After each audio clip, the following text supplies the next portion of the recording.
আমি এই পর্যন্ত গুড বিগিনিং দেখি না। বিএনপিতে বিদ্রোহী প্রার্থী আছে, ফর এক্সাম্পল, জামাতে নাই। কে কাকে সাইড কাটা একে সামনে আসতে পারবে? চেইন অফ কমান্ড থাকলে কিন্তু লক্ষ লক্ষ কিছু আসে যায় না। আপনি জামাতের চেইন অফ কমান্ড আছে। আমি যখন রাষ্ট্রপতিকে তাড়াতে চাইলাম, আপনি তখন বললেন যে নাকি সরাইলে সাংবিধানিক সংকট হবে। কেন হতো না এটা? কেন হবে? ইতিহাসের পরে ইতিহাসের মানে বাংলার ইতিহাসের মধ্যে বাংলাদেশের ইতিহাসে সবচাইতে গুরুত্বপূর্ণ যদি বলি যে এই সময় যেখানে প্রশাসন বলেন, আইন শৃঙ্খলা বাহিনী বলেন, সব কিছুই এক প্রকার নরভরে, সেই নরভরের সময়ে নির্বাচন, সেই নির্বাচনটা কতটুকু সুস্থ হবে বলে আপনি মনে করছেন? দেখেন, আপনি প্রশ্নের ভিতরে দেখেন, আপনি বলছেন প্রশাসন একটা নরবরে অবস্থায় আছে, এবং ইনফ্যাক্ট আমরা এটা মুখে যাই বলি না কেন, আসলে তাই আছে। এখন যারা নির্বাচনে জোরালোভাবে বিশ্বাস করে যে আমরা নির্বাচনটা হলেই ক্ষমতায় চলে যাব, এরকম ধারণা যাদের আছে, বিশেষ করে আমি বলবো বিএনপির এরকম ধারণা আছে, আমার কাছে মনে হয় জামাত সেই ধরনের আশা করতে পারে। বিএনপি তো দীর্ঘদিন থেকে মানে সেরকমই আছে, সেইটাই। তারপরে আমরা অতীত যে জরিপ আছে, সেই জরিপের রেজাল্টটা তাদের সামনে আছে যে তাদের 30-35% ভোটার আছে। এখন এই মুহূর্তে কি সেটা তো অন্য কথা, কিন্তু এই রেকর্ডটা আছে, রেকর্ডটা আছে। আর সেই হিসাবে জামাতের রেকর্ড 7-8% আছে। আবার সবাই একটু ধারণা করে জামাতের হয়তো কিছু বাড়ছে, সেটা আমি ধরে নিলাম 10-12-15ই হোক সব মিলিয়ে, তারপরে বিএনপি অনেক আগে। তো সেক্ষেত্রে মনে করেন যেই নরবরের প্রশাসনের কথা আপনি বলছেন, সেটা কিন্তু জোরালোভাবে তারা বলে না। যদি বলে তাহলে তো নির্বাচন করা যায় না। যদি বলেই যে, যেমন জামাতের যে অভিযোগ যে লেভেল প্লেইং ফিল্ড নাই, এই যে নরবরের প্রশাসন মানি লেভেল প্লেইং ফিল্ড নাই যদি আপনি ধরেন, তো ওইভাবে যদি বিএনপি তখন এখন এটা এডমিট করে, তাহলে তো দুই পক্ষ যদি এডমিট করে যে আমার নাই, লেভেল প্লেইং ফিল্ড, তাহলে তো নির্বাচন করা যায় না। কিন্তু যেহেতু নির্বাচনের দিকে যাচ্ছে দেশ, মানে কখন কিভাবে কোন প্রক্রিয়ায় যাচ্ছে এগুলো তো আমরা সব জানি, পুরো পরিস্থিতির আপনারও জানা আমারও জানা। এখন যাচ্ছে যখন নির্বাচনের দিকে, তখন নির্বাচনে যাব আমরা। এখন একটা আশঙ্কা তো মানে সবসময় করা হচ্ছে, এইবার আশঙ্কার যে দিকটা আপনি মনে করেন এখন পর্যন্ত আশঙ্কাটা আছে তো, মানে এখন পর্যন্ত সবার মধ্যে আলোচনায় আছে। একটা কথা আছে না যে নির্বাচন নিয়ে অনেকে বলে যে নির্বাচন শেষ দিনেও ভণ্ডুল হতে পারে। এইটাই বলতেছি যে একটা কথা আছে না, a good beginning is half the battle. এখন গুড বিগিনিং কোথায়? আমি এই পর্যন্ত গুড বিগিনিং দেখি না। প্রথম আসেন দুইটা দলের ভিতরে দিয়ে আমি আসি, দুইটা দলের ভিতরে একটা বিশাল পার্থক্য খুঁজে পাবেন আপনি। যেমন ধরেন বিএনপিতে বিদ্রোহী প্রার্থী আছে, ফর এক্সাম্পল, জামাতে নাই। বিএনপিতে নমিনেশন বঞ্চিত লোক আছে, জামাতে নাই। এবং এটা থাকাটা খুব স্বাভাবিক বিএনপিতে, কারণ তার দলটা অনেক বড়, তার একটা কনস্টিটিউয়েন্সি মিনিমাম একেবারে গরিবের মধ্যে তিনটা প্রার্থী আছে একেবারে যোগ্য তাদের বিবেচনায়। তো আপনাকে তো একজনকে বঞ্চিত করতে হয়। সুতরাং এই বঞ্চিত হওয়ার কারণে কি সে উপর দিয়ে যাই বলুক না কেন, ভিতর দিয়ে ভাববে এ যাতে ফেল করে, কারণ যদি পাশ করে তাহলে এই জায়গাটা তার পার্মানেন্ট হয়ে যায়। আমরা যেটা মাঠের রাজনীতি দেখি, মানুষের অ্যাটিটিউড, যেটা আপনি কর্মক্ষেত্রেও তাই দেখবেন, এখানেও একটা কম্পিটিশন চলে। আপনি যে এই টিভি চ্যানেলটা, এখানেও কম্পিটিশন আছে, কে কাকে সাইড কাটা একে সামনে আসতে পারবে, এইটা আছে। এটা জামাতের নাই। এগুলো কিন্তু ডিমেরিটস। তারপর আসেন জামাতের চেইন অফ কমান্ড। আপনি দেখেন চেইন অফ কমান্ড, আপনি ভালো করে যদি লক্ষ্য করে দেখেন, আমরা ফরিদপুরের বোধহয় কালকে দেখলাম যে তারেক রহমান সাহেবের মিটিংয়ে যে সিকিউরিটি যারা দায়িত্ব পালন করে, তারা একজনে ওই যে ব্রিফকেসের মতো একটা কি থাকে, এটা কিন্তু ইনফ্যাক্ট এটা বোধহয় প্রোটেক্টর, ওই যে সিকিউরিটি, মানে এটা বোধহয় বুলেট প্রুফ। ইভেন ওদের গায়ে যে জ্যাকেট সেটাও বুলেট প্রুফ। সে এটা গাড়ির ভিতরে রাইখে কিন্তু সে গায়ের শক্তি দিয়ে সব সরাইছে, মানে তারেক জিয়া সাহেবের গাড়ির কাছে এসে পড়তে চায়। মানে এটা আপনি অনেকটা চেইন অফ কমান্ড ধরতে পারেন। চেইন অফ কমান্ড থাকলে আপনি হাতে গোনা সিকিউরিটি লোক কয়টা, লক্ষ লক্ষ লোক হয়। চেইন অফ কমান্ড থাকলে কিন্তু লক্ষ লোক কিছু আসে যায় না। আপনি জামাতের চেইন অফ কমান্ড আছে, আমি দেখতেছি যেটা। আসেন বিএনপির যুবদল বা বিএনপির ছাত্র দল, আর যদি আপনি শিবির আনেন পাশাপাশি, আপনি বয়সটাকে বিবেচনা করে দেখেন, তুলনামূলকভাবে যুবদল ছাত্রের বয়স অনেক বেশি, বয়স ব্যক্তিদের শিবিরের তুলনায়। ছাত্রদলে কি অন্য কোনো পন্থা ছিল? আর মানে যেহেতু সেটা যাওয়ার বিষয় না, বিষয়টা হচ্ছে যে আপনি বয়স্ক লোকের 50টা বয়স্ক লোক, 45 বছরের 50টা লোক আর 25 বছরের 15টা লোক ইকুয়াল। আমি সেই অর্থে বলছি, এটা আমি দোষ দিচ্ছি না, আমি একটা জরিপ মেজার করছি। তারপর যদি আসেন আরেকটা মারাত্মক জিনিস আছে, সেটা হইল বিএনপির ক্ষমতা হারানোর ভয় আছে, জামাতের নেই। এটা কিরকম? এটা এরকম যে বিএনপি একটা বড় দল, আমি ভোটের যে পার্থক্যটা দিছি, নির্বাচন হইলে তার ক্ষমতায় যাওয়ার কথা, সেই হিসাবে সে ক্ষমতায়, আমি ওইটা মিন করছি। তার ক্ষমতা হারানোর ভয়, নির্বাচন হইলে আমি জিতবো, এটা আমি কোনো কারিশমা বলতেছি না, আমি জনসমর্থন, অতীত রেকর্ড, তার যে পরিমাণ ভোটার। বিএনপির বডি ল্যাঙ্গুয়েজে কি এরকম আছে যে তারা ক্ষমতায় আছে? সেটা তো সেকেন্ড কোশ্চেন আসতেছি, বলেন। আমি সেটা সেকেন্ড ধাপে আসতেছি। তাহলে সেই হিসাবে তার ভয়, জামাতের ভয় নাই। জামাত যদি ক্ষমতায় চলে যায়, সোনায় সোহাগা, বিশাল ব্যাপার, আসমানের চাঁদটা হাতে পাইলাম। আর বিএনপি যদি ক্ষমতায় যায়, আসমানের চাঁদ হাতে পায় নাই, কিন্তু 16 বছর বঞ্চিত, সেটার জন্য হয়তো অন্য হিসাব নিকার 16 বছর পর আবার আসছি, কিন্তু গেলে সারপ্রাইজিং কিছু না। আমি সেই অর্থে বলছি, অর্থাৎ সেই হিসাবে বিএনপির হারানোর ভয় আছে, কিন্তু জামাতের ভয় নাই। বিএনপি আর আওয়ামী লীগ যদি নির্বাচন হয়, সেখানে যদি আওয়ামী লীগ হাইরে যায়, বিএনপি যেতে এটা গ্রহণযোগ্য, কারণ হাড্ডাহাড্ডি লড়াই হয় ওই অর্থে। শুধু এই ঝুঁকিগুলো তাদের আছে। আরেকটা ব্যাপার আসেন, এরপরে আমি চলে আসি মাঠে ভোটের অবস্থায় যদি আসি, এর সাথে সাথেই আসবে আপনার জুলাই আন্দোলন। এগুলোতে আমি বললাম দুইটা দলের, তারপরে আসবে জুলাই আন্দোলন। এখন জুলাই আন্দোলন ধারণ করে কে? বিএনপি জামাত দুই দলই তো জুলাই আন্দোলনকে ধারণ করছে। এখন যদি বলেন, আমি তো সেটা আপনি বলতে পারেন, আপনি জুলাই আন্দোলন ধারণ করেন, আমিও আন্দোলন, কিন্তু যিনি ভোটার সে চিন্তা করবে এই দুইজনের মধ্যে কে ধারণ করে। আপনি কি মনে করেন? সেটা আপনি বলেন না, মানে আপনি কি মনে করেন? আমি যদি মনে করি, আপনি আমাকে বলেন, আপনি রাষ্ট্রপতিকে যখন অপসারণ করলেন না, তখন আপনি কি বললেন? আপনি বলতে আমি রূপক অর্থে বলছি, আপনি বিএনপি না, আমি ওইটাই মিন করছি। আচ্ছা, বুঝতে যাতে দর্শক যাতে মিসআন্ডারস্ট্যান্ড না করে। আচ্ছা, আমি যখন রাষ্ট্রপতিকে তাড়াতে চাইলাম, আপনি তখন বললেন যে নাকি সরাইলে সাংবিধানিক সংকট হবে। কেন হতো না এটা? কেন হবে? তাহলে তো প্রধানমন্ত্রীকে তাড়াইলে সাংবিধানিক সংকট হওয়ার কথা। সেও তো সাংবিধানিক নির্বাচিত পদ, এবং সে চলে গেলে সংবিধান চলবে কেমনে, সেই দিক নির্দেশনা যেটাই নাই, সেটা আপনি কাভার হয়ে গেল, আর এইটা কাভার হবে না, কারণটা কি? আমি সেই বিতর্কে যাচ্ছি না, কিন্তু আপনি সরান নাই। আমি সরাইতে চাইছি, আপনি সরান নাই, আপনি তার পক্ষে ছিলেন। এরপর আসেন, একটা পর্যায়ে দাবি তুললাম আমরা, মানে আমি ছাত্রদের পক্ষে বলছি, মনে করেন যে আওয়ামী লীগের রাজনীতি নিষিদ্ধ করতে হবে। আপনি কি বললেন? না, আমরা কোনো এই রাজনৈতিক দলের নিষিদ্ধ করাটা আমরা সাপোর্ট করি না। তাহলে কি দাঁড়াইল রেজাল্টটা? আমি নিষিদ্ধ করতে চাইলাম, আপনি বাধা দিলেন, ফলাফল কি হলো? দলের নিষিদ্ধ হইল না। তারপরে কি হইল? এখন ছাত্ররা নিয়োগকর্তা ইউনূস সাহেবের, ছাত্ররা তার উপর প্রেশার দেয়, এদিকে বিএনপির প্রেশার, পার্টি নিষিদ্ধ করা যাবে না। উনি একটা মধ্যপন্থী জায়গায় গেলেন, কোথায়? যে বিচার না হওয়া পর্যন্ত কার্যক্রম স্থগিত থাকবে। এটা কিন্তু একটা মধ্যপন্থা অবলম্বন করছেন ইউনূস সাহেব। কেন? ছাত্রদের চাপ এবং আপনার চাপ, মানে আমার চাপ আর আপনার চাপ। ফলে কি হয়েছে? এখন সময়ের ব্যবধানে কিন্তু আজকে এই প্রশ্নটা আসছে যে আপনারা যখন বিএনপি যখন আওয়ামী লীগকে নিষিদ্ধ করতে দিলেন না, তাহলে 35% ভোট অথবা 25% ভোট নিয়ে তারা মাঠে আছে, তাহলে আজকে আওয়ামী লীগের নানান জনের কথা নানান কর্নার থেকে আসতেছে, তাহলে ইনক্লুসিভ নির্বাচনের দিকে আপনারা গেলেন না কেন?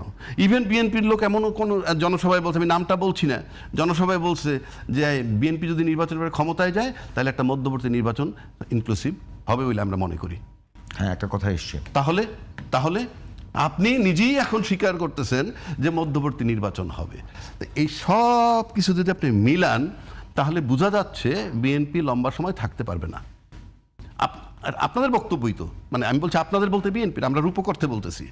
তো এইসব বিবেচনা। এরপরে আসেন আর একটা বিষয়, আপনি দেখেন জামাতের আমিরের একটা অ্যাকাউন্ট হ্যাকিং নিয়ে কথা উঠলো। আমি টেকনিক্যাল বিষয় বুঝি না ভাই, এই জন্য আমি খুব টেকনিক্যাল বিষয় খুব জোরালো বলবো না, কিন্তু ওনারা ফাইনালি বের করছেন যে বঙ্গভবনের একজন কর্মকর্তা পাওয়া গেছে এবং তার ইমেইল আইডি এখানে ব্যবহার হয়েছে। আমি আগেই বলছি আমি টেকনিক্যাল ম্যাটার বুঝি না, but it is a fact যে তাকে পুলিশ জিজ্ঞাসাবাদ করতেছে, গ্রেপ্তার করছে কিনা আমি জানি না, ডিবি তাকে নিয়ে গেছে সেই বঙ্গভবনের। এটা একটা বিরাট ডিমেরিটস, মানে সামনে নির্বাচন, সেই নির্বাচনে আইডি হ্যাকিংয়ে বঙ্গভবনের একজন কর্মকর্তা ইনভলভ হয়, যারা যেই বঙ্গভবনের রাষ্ট্রপতিকে আওয়ামী শক্তির পক্ষের শক্তি এবং জামাতকে আওয়ামী বিরোধী শক্তি। জামাতকে ডিসলাইক করে রাজাকার হিসাবে আওয়ামী লীগ বা বিএনপি যাদের কথাই বলেন। সুতরাং এটা কিন্তু একটা টাচি ইস্যু আজকে পর্যন্ত, জিনিসটা কিন্তু হালকা না। এবং এটা জামাত পারছে কেমনে?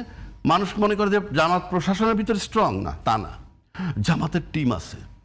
আমার ব্যক্তিগত ধারণায় জামাতের কাছে অন্তত 150-200 ব্যারিস্টার পাবেন, জামাতের কাছে আপনি 200 ইঞ্জিনিয়ার পাবেন বুয়েটের, জামাতের কাছে জাদ্দেল 200 ডাক্তার পাবেন, পেশাজীবী পাবেন, ইভেন আপনি মিডিয়ার লোকও পাবেন। যেমন ধরেন নয়াদিগন্তার সংগ্রাম অনেক চড়াই উতরাই পার হয়ে কিন্তু জামাতের কথাই বলছে, কিন্তু 16 বছর আপনার দিনকাল যেটা, সেটা কিন্তু যাচ্ছে তাই অবস্থায় ছিল। আজকে এখনো কিন্তু বহাল তবিয়তে সংগ্রাম এবং নয়া দিগন্ত আছে। আর একটা প্রতিষ্ঠান সবচেয়ে বেকায়দায় পড়ছে আপনার বিএনপিকে লিফট দিতে গিয়ে, সেটা হলো প্রথম আলো। অল থ্রু সে বিএনপির বিরোধী, অল থ্রু, যেটা শফিক রহমান সাহেব ক্লিয়ার করছে, আমরাও দেখছি। সেই লোকটা যে এখন বিএনপির পক্ষে এসে কথা বলতেছে, সবচেয়ে বেকায়দায় আছে উনি।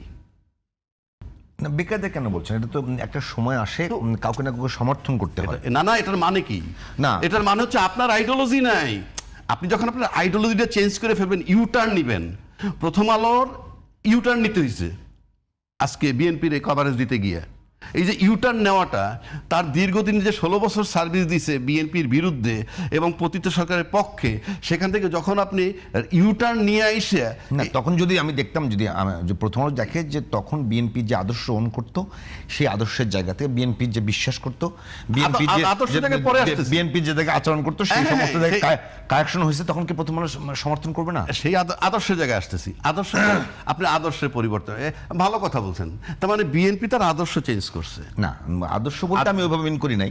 আমার কথাটা বুঝেন, আমার সাথে মিলে যায়। যেই আদর্শে ঢুকলে পরে প্রথম আলোর সাথে মেলে, তখন প্রথম আলো তারে কাভারেজ দেয়।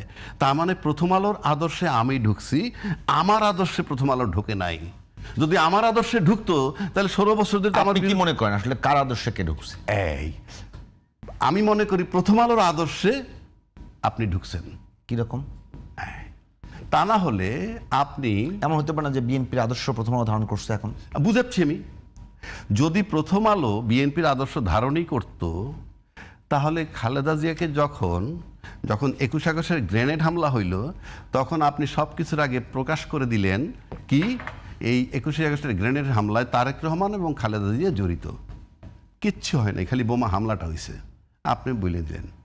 তারপরে অন্যান্য যে চাঁদাবাজ প্রসঙ্গ, ভাই আমি বলতে চাইনি, সব ধারাবাহিকভাবে প্রথম আলোতে আসে। এরপরে যখন মইনুল হোসেন সাহেবের মইনুল হোসেন রোড দিয়ে খালেদাকে বের করে দিল, নো কমেন্ট। আপনি যখন তারা কারাগারে নিয়ে গেলেন, নো কমেন্ট। তার মানে কি?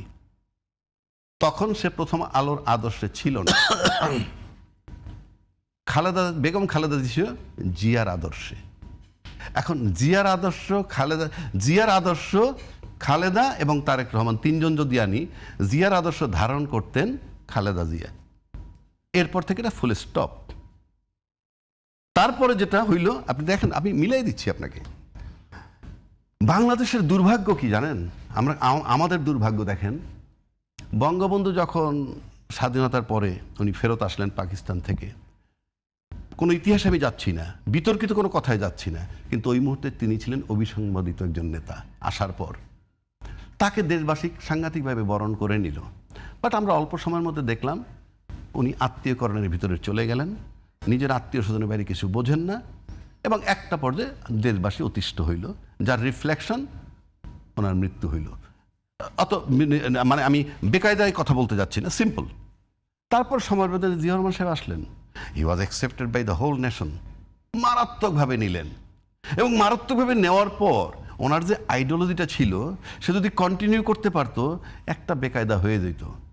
কোন শক্তির জন্য সেই বিতর্কে আমি যাচ্ছি না।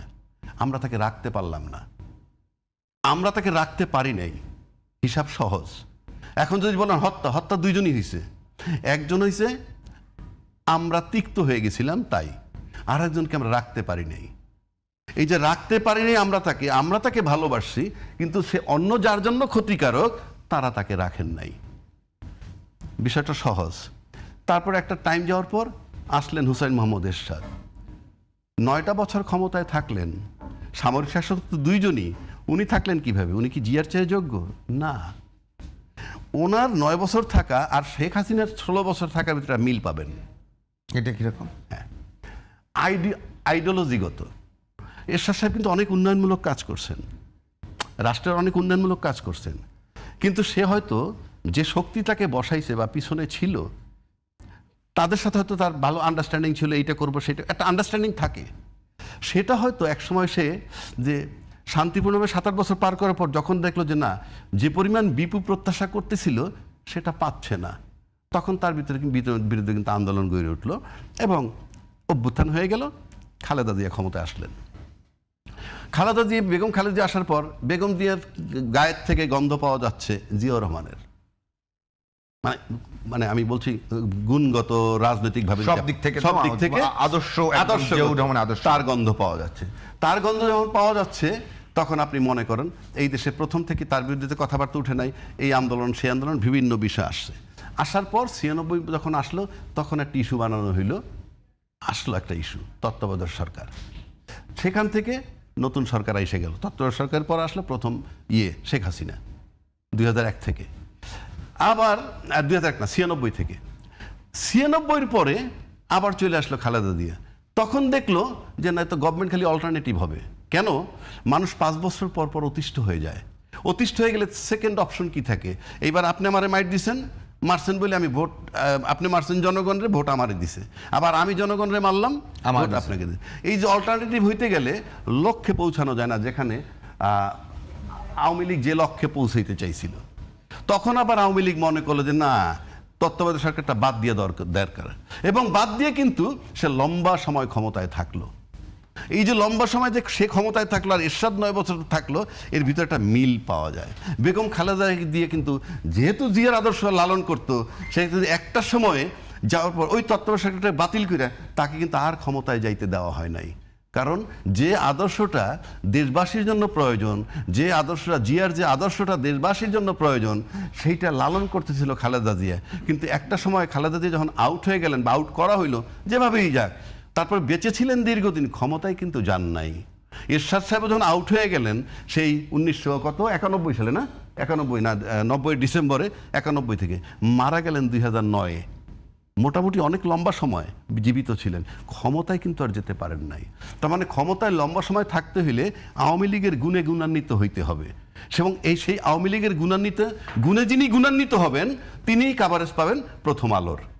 আজকে বিএনপি যে প্রথম আলোর কাভারেজ পাচ্ছে, হয়তো প্রথম আলো মনে করতেছে আওয়ামী লীগের গুণে গুণান্বিত হতে যাচ্ছে আজকের এই বিএনপি, তাই প্রথম আলোর কাভারেজ তিনি পাচ্ছেন।